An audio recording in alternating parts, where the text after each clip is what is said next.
Cartea în care Dumnezeu a scris poruncile lui micilor lui ostași este Biblia. Cui îi place Biblia?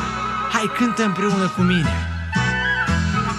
Îmi place Biblia, îmi place Biblia, că mă învață să iubesc, eu citesc și o împlinesc. Îmi place Biblia, îmi place Biblia, îmi place Biblia, mă învață să iubesc, când citesc și o împlinesc, când citesc și o împlinesc, mă învață să iubesc, în dreptate vreau să cresc, după Biblie să trăiesc, da! Îmi place Biblia. Pentru cei ce nu au citit Biblia, să știți că pierdeți mult.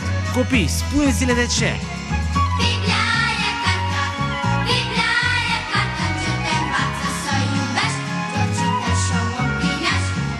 Biblia e cartea, Biblia e cartea pe care ai să o iubești.